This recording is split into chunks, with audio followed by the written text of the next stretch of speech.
alone. Joining us more now for more on this is Oklahoma Senator and member of the Senate Homeland Security Committee, Senator James Lankford. Great to have you back on. Happy New Year to you. Chuck Schumer, he's been in elected office since 1981. He's had no problem with the filibuster for 40 years. He loved it when Donald Trump was president. What's changed? The only thing that's changed, he's now the majority leader by the absolute slimmest of all possible majorities with a 50-50 Senate with Kamala Harris to break the tie.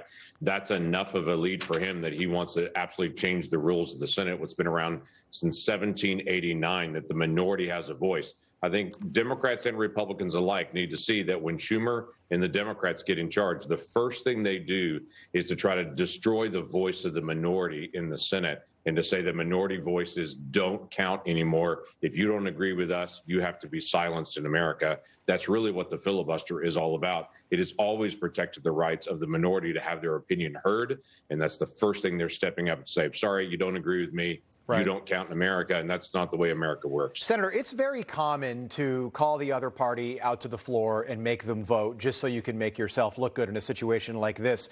This is bipartisan opposition. Kyrsten Sinema and Joe Manchin are a no vote on changing the filibuster, and they're a no vote on this wacky voter ID bill. Why even hold a vote today?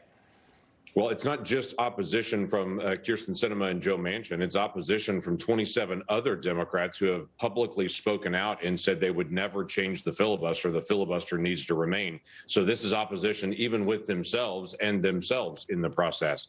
They're trying to be able to make a big public scene on this to try to say Republicans are racist. That's why Schumer, as you mentioned before, this is all about black and brown voters, everything else. So they're trying to run with this whole theme that Republicans are racist. Even Joe Biden stepping out and saying you've got to be either with the Republican, he didn't say it this way, with Abraham Lincoln or Jefferson Davis. I say it, you've got to either be with the Republican, Abraham Lincoln, or the Democrat, Jefferson Davis. Yeah. What they're really trying to say is this is a repetitive term of Republicans are racist, and we're going to prove it by trying to pass a bill that's a terrible bill that has nothing to do with race. George Wallace and Bull Connor, two other names he invoked, both also Democrats alongside Jefferson Davis, president of the Confederacy. Why he would bring those names up, I have no idea.